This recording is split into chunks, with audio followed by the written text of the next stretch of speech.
Assalamualaikum warahmatullahi wabarakatuh. Selamat pagi dan salam sejahtera untuk kita semua. Di pertemuan ketiga sistem gerak ini, ada 3 submateri yang akan dibahas. Yang pertama adalah tentang persendian, yang kedua tentang otot, dan yang terakhir adalah tentang gangguan sistem gerak. Submateri yang pertama adalah persendian. Apa itu persendian? Persendian merupakan hubungan antara dua tulang atau lebih, baik yang dapat digerakkan maupun yang tidak dapat digerakkan. Silakan Anda cermati gambar yang sudah saya sediakan berikut ini. Gambar ini merupakan gambar anatomi dari persendian. Di sini terdapat periosteum. Sudah saya jelaskan di pertemuan kedua bahwa periosteum merupakan suatu selaput yang menyelubungi bagian terluar dari tulang. Selanjutnya terdapat ligamen. Tahukah Anda apa ligamen itu? Ligamen merupakan suatu pita-pita keras yang berfungsi untuk menghubungkan satu tulang dengan tulang lainnya sehingga kedua tulang ini dapat menjadi suatu kesatuan dan saat digerakkan menjadi semakin mudah dan hemat energi. Nah, bagian yang merah ini merupakan suatu cairan yang dinamakan dengan minyak sinovial. Fungsi dari minyak sinovial ini adalah sebagai pelumas untuk sendi sehingga saat sendi digerakkan tidak akan menimbulkan rasa nyeri. Sedangkan bagian putih di ujung tulang ini dinamakan dengan kartilago sendi. Kartilago sendi ini merupakan bentuk dari tulang rawan yang berfungsi untuk melindungi ujung tulang dari gesekan. Sehingga saat tulang ini bergesekan tidak akan menimbulkan rasa sakit pada manusia. Jaringan yang terakhir adalah jaringan persendian. Jaringan persendian ini tersusun atas jaringan fibrosa dan membran sinovial. Apa itu membran sinovial? Membran sinovial adalah membran tipis yang berfungsi untuk menghasilkan atau memproduksi minyak sinovial. Sehingga saat membran sinovial ini terganggu dapat dipastikan bahwa produksi minyak sinovial juga terganggu. Gangguan pada membran sinovial ini banyak ditemukan pada usia lanjut. Itulah mengapa manusia usia lanjut akan mengalami nyeri sendi karena ketersediaan minyak sinovialnya berkurang akibat gangguan dari membran sinovial ini tadi. Kita masuk pada tipe persendian. Tipe persendian diklasifikasikan menjadi dua, yaitu berdasarkan jaringan ikat penyusunnya dan berdasarkan tingkat gerakannya. Jika dilihat dari jaringan ikat penyusunnya, sendi dibagi menjadi tiga, yaitu sendi yang tersusun atas jaringan ikat fibrosa, sendi yang tersusun atas jaringan ikat kartilago, dan sendi yang tersusun atas jaringan ikat sinovial. Namun, jika dilihat pada tingkat gerakannya, maka sendi juga dibagi menjadi tiga jenis, yaitu sendi sinartrosis, sendi amfiartrosis, dan sendi diartrosis. Pertama adalah sendi sinartrosis atau disebut juga dengan sendi mati. Kenapa sendi ini dinamakan dengan sendi mati? Karena pada sendi ini tidak memungkinkan adanya pergerakan atau sendi ini tidak dapat digerakkan. Nah, sendi sinartrosis sendiri dibagi menjadi dua. Yang pertama sinartrosis sinfibrosis dan yang kedua sinartrosis sinkondrosis. Sinartrosis sinfibrosis adalah sendi yang kedua ujung tulangnya dihubungkan oleh serabut. Contoh dari sendi ini terdapat pada celah-celah antar tulang tengkorak atau yang disebut dengan sutura. Sedangkan sinartrosis sinkondrosis adalah sendi yang kedua ujung tulangnya dihubungkan oleh kartilago atau tulang rawan. Warna putih yang saya tunjuk ini dinamakan dengan kartilago. Bisa kalian lihat bagian atas ruas tulang belakang ini, bagian atasnya terdapat kartilago dan bagian bawahnya terdapat juga kartilago. Sehingga ruas-ruas tulang belakang ini diklasifikasikan memiliki sendi berjenis sinartrosis sinkondrosis. Selanjutnya sendi amfiartrosis. Sendi ini dinamakan juga dengan sendi kaku. Kenapa dia dinamakan dengan sendi kaku? Karena sendi ini masih bisa bergerak, namun pergerakannya masih sangat terbatas. Itulah mengapa dia dinamakan dengan sendi kaku. Nah, sendi ini dibagi menjadi tiga, yaitu amfiartrosis simplicis, amfiartrosis syndesmosis, dan amfiartrosis gomposis. Amfiartrosis simplicis adalah persendian yang dihubungkan oleh kartilago serabut yang pipih. Contohnya terdapat pada tulang kemaluan. Sedangkan amfiartrosis sindemosis adalah persendian yang dihubungkan oleh jaringan ikat serabut dan ligamen. Contohnya terdapat antara tulang betis dengan tulang kering. Sedangkan untuk amfiartrosis gomposis merupakan sendi yang dihubungkan oleh ligamen periodontal yang menghubungkan antara gigi dengan tulang alveolar. Jenis sendi ketiga adalah sendi diartrosis. Berbeda dari dua sendi tadi, sendi ini dapat digerakkan dengan bebas. Nah, sendi ini terdiri dari 6 jenis, yaitu sendi putar, sendi kondiloid, sendi pelana, sendi luncur, sendi engsel, dan sendi peluru. Pertama adalah sendi putar. Sendi ini hanya dapat bergerak satu arah, yaitu sesuai dengan namanya, hanya berputar. Contoh dari sendi ini terdapat pada tulang tengkorak dengan tulang atlas, sehingga memungkinkan kepala untuk menggeleng atau menoleh ke kiri dan ke kanan. Selanjutnya sendi kondiloid. Sendi ini terbentuk oleh ujung tulang berbentuk oval yang masuk ke dalam cekungan tulang lainnya yang berbentuk elips. Nah, sendi ini dapat ditemukan pada tulang radius dan tulang karpal, di mana keberadaan sendi ini memungkinkan tulang tangan bisa bergerak ke atas ataupun ke bawah, dan bisa juga bergerak ke samping kanan ataupun ke samping kiri. Selanjutnya yaitu sendi pelana. Sendi ini memungkinkan gerakan ke kanan dan ke kiri ataupun ke depan dan ke belakang. Sendi ini dapat ditemukan pada ibu jari ataupun antara karpal atau telapak tangan dengan metakarpal atau jari. Yang keempat terdapat sendi luncur. Sendi ini memungkinkan gerak rotasi pada suatu bidang datar. Contoh dari sendi ini dapat ditemukan pada hubungan antara manubrium dengan clavikula atau tulang selangka.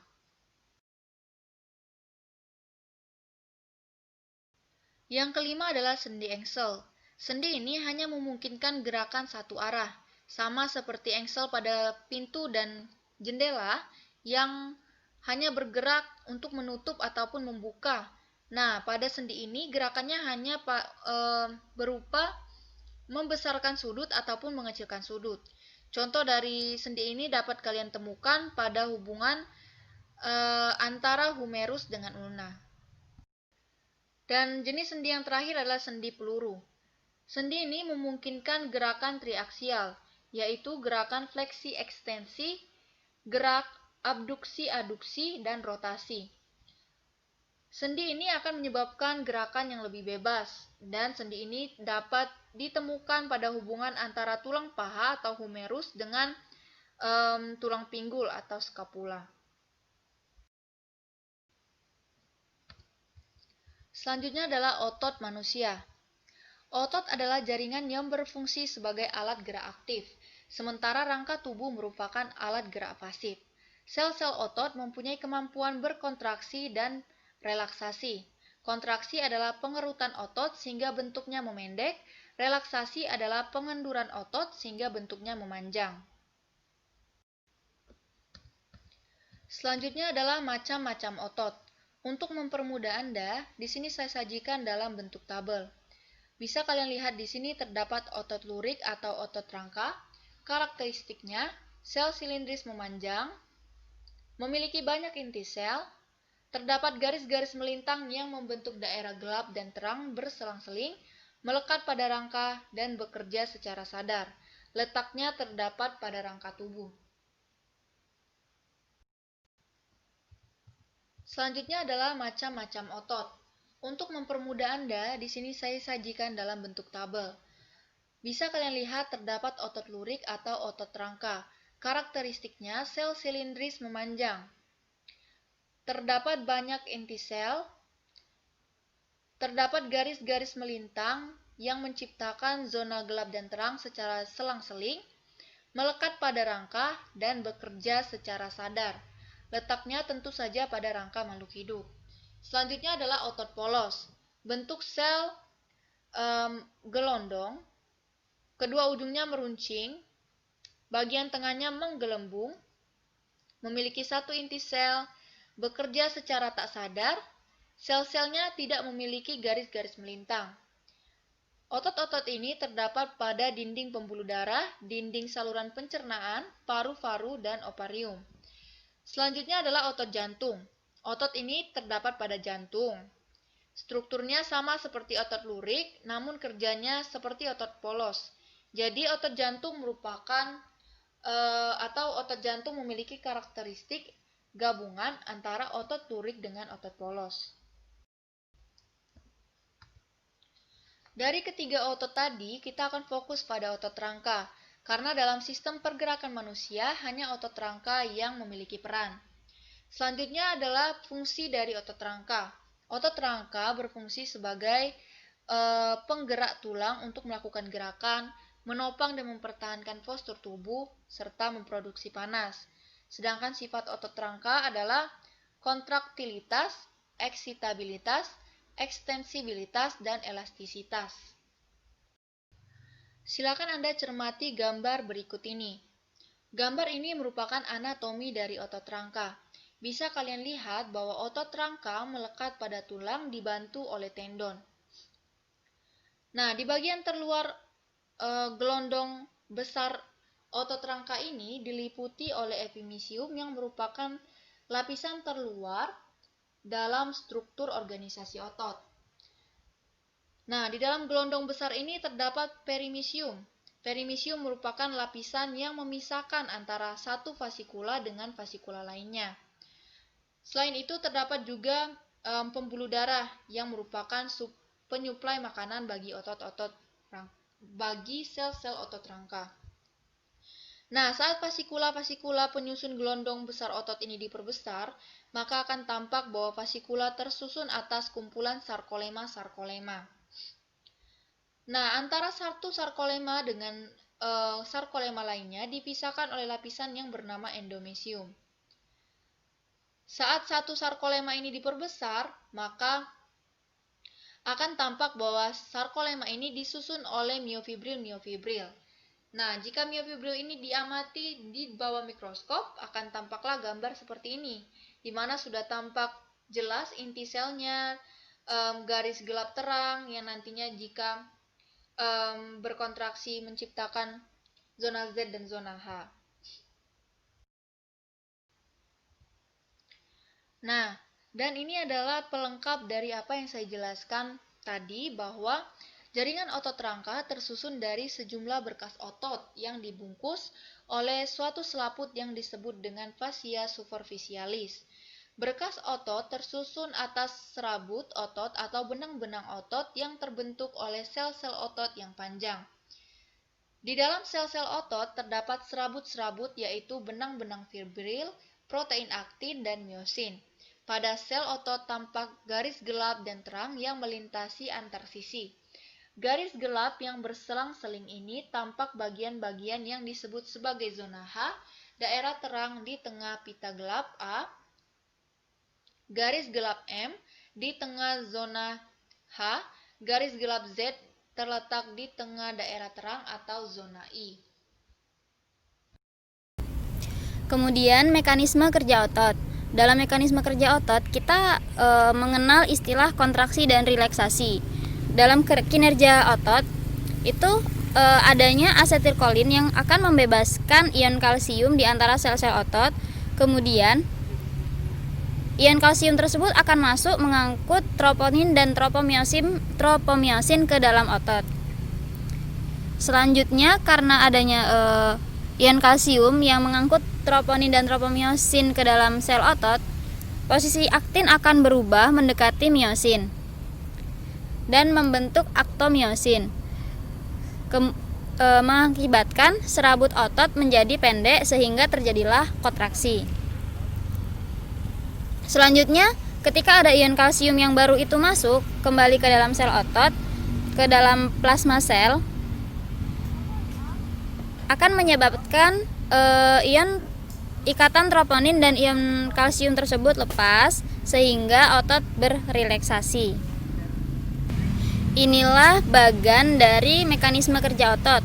Nah, kalau misal digambarkan dalam bentuk bagan, dia akan menjadi seperti ini, seperti yang saya jelaskan tadi. Apabila kita gambarkan melalui sebuah ilustrasi seperti ini, jadi dari awal asetilkolin tadi melepaskan kalsium di antara sel otot, sehingga terjadi proses kontraksi dan relaksasi. Kemudian ada juga dari wilayah sarkomer, proses kontraksi dan relaksasi itu menggambarkan gambar seperti ini. Garis yang tipis, filamen yang tipis ini merupakan filamen aktin, kemudian yang tebal ini merupakan miosin, sehingga disebut dengan filamen tipis garis gelap terang. Biasanya kita mengenal garis gelap dan terang pada sarkomer. Ketika berkontraksi itu zona pita A dari garis Z sini, ini garis Z ya. Ini garis Z, yang ini garis Z atau pita I, ini garis Z. Nah, ketika berkontraksi, filamen aktin ini akan saling berhimpitan sehingga membuat pita A itu memendek. Ketika berrelaksasi, filamen aktin akan saling berjauhan seperti gambar yang di atas. Ini akan saling berjauhan sehingga membentuk zona gelap dan terang. Zona gelapnya merupakan miosin dan zona terangnya merupakan garis filamen aktin. Seperti itu.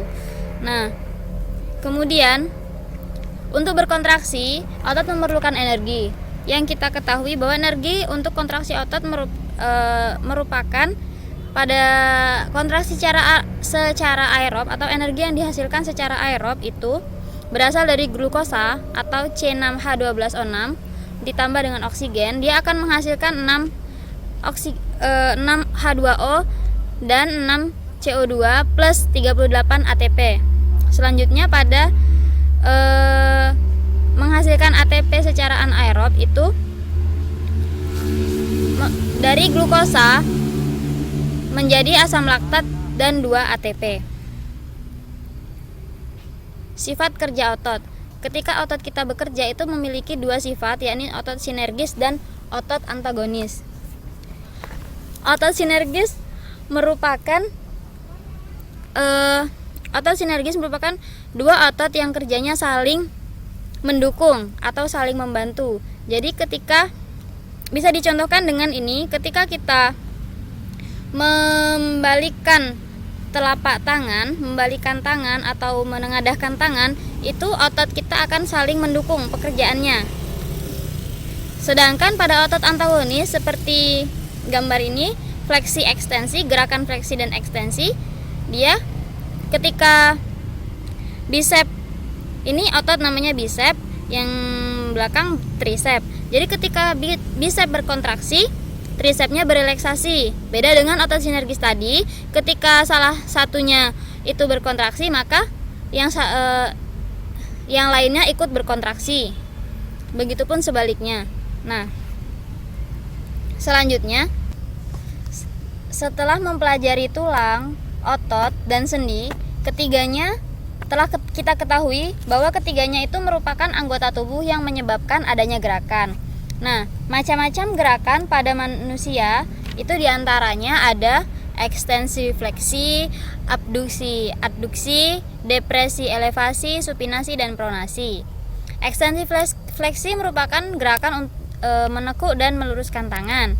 Sedangkan abduksi dan adduksi itu gerakan meluruskan tangan sejajar dengan bahu atau sikap sempurna. Kemudian depresi elevasi. Depresi itu ketika kita menunduk, kemudian elevasi itu ketika kita menengok ke atas, ketika kita mengarah ke atas. Nah, kemudian ada gerakan supinasi. Pronasi itu adalah gerakan menengadah tangan atau menelungkupkan tangan seperti ini. Menengadah tangan itu ketika kita Seperti kita halnya mau meminta sesuatu, kita akan menengadahkan tangan serta menelungkupkan tangan. Kemudian ada gangguan pada sistem gerak. Di sini ada gangguan fisiologi. Pertama ada rakitis, yakni kelainan tulang pada kaki. Ini membentuk huruf X ataupun O akibat kekurangan vitamin D pada tulang. Selanjutnya ada mikrosefalus. Mikrosefalus ini merupakan pertumbuhan tulang tengkorak yang terhambat. Ini ketika kepala dengan ukuran normal, sedangkan ketika jika seseorang mengalami mikrosefalus, maka akan ada terhambatnya pertumbuhan tulang, sehingga kepala tengkorak itu, ukuran tengkorak akan lebih kecil dari ukuran normal. Ketiga ada akromegali atau tulang pipa menebal. Sebelumnya telah diketahui, telah dipelajari mengenai bentuk-bentuk tulang. Nah, jadi ini adalah penyakit pada tulang pipa. Contohnya ini, ketika normal tulang pipanya sederhana, ya normal, ukuran normal. Ketika mengalami akromegali, maka tulang pipa ini akan menebal, berbeda dengan ukuran normalnya. Selanjutnya ada osteoporosis. Osteoporosis ini biasanya diderita oleh orang-orang yang sudah lansia karena kekurangan vitamin, kekurangan ion kalsium pada tulang, sehingga terjadilah pengeroposan tulang. Ini tulang normal dan ini tulang yang terkena osteoporosis. Kemudian ada lagi gangguan fisik pada sistem gerak. Fraktura sederhana, green stick, comminuted, spiral, transverse, compound, oblique. Nah, pada green stick itu dia patahnya itu sebagian, tidak sampai memisah, ini terlihat gambarnya. Nah, kemudian pada transverse ini patahnya di tengah. Nah, jadi ini patah tulangnya di tengah, bagian tengah. Ini pada tibia dan fibula. Kemudian simple, ini patahnya itu tidak menyebabkan otot terluka. Kemudian ada oblique. Oblique ini patahnya itu membentuk sudut, jadi seperti ini. Patahnya menyamping dia. Nah, kayak gini. Jadi dia membentuk sudut patahannya. Kemudian ada comminuted. Comminuted ini dia tuh pecah, tulangnya pecah pada beberapa bagian tapi tidak sampai keluar otot. Kemudian ada spiral, patah tulangnya spiral, dia patah memuntir. Yang terakhir ada compound. Compound ini patahnya parah sehingga tulangnya itu keluar dari otot atau otot menjadi robek. Gangguan berikutnya, gangguan sistem gerak berikutnya ada gangguan pada tulang belakang. Ini ada lordosis, kyphosis, dan skoliosis. Ini lordosis, dia melengkung ke depan, tulang punggungnya melengkung ke depan. Kalau kyphosis, dia melengkung ke belakang. Dan skoliosis, dia tulangnya membentuk huruf S. Tulang belakangnya membentuk huruf S. Gangguan pada sendi, ini bisa dibaca, bisa dilihat dan dipahami. Ada dislokasi, ankilosis, artritis. Ini dislokasi adalah pergeseran kedua sendi. Ankilosis, sendi tidak dapat digerakkan. Kemudian artritis, peradangan pada sendi. Ada reumatoid, kerusakan pada penghubung sendi, gout arthritis, gangguan sendi karena asam urat, dan osteoartritis, itu menipisnya tulang rawan sendi. Nah, itu tadi penjelasan pada materi pertemuan ketiga pada sistem gerak. Semoga dapat dipahami, dan jika masih ada yang bingung dapat ditanyakan ke grup WA. Terima kasih. Wassalamualaikum warahmatullahi wabarakatuh.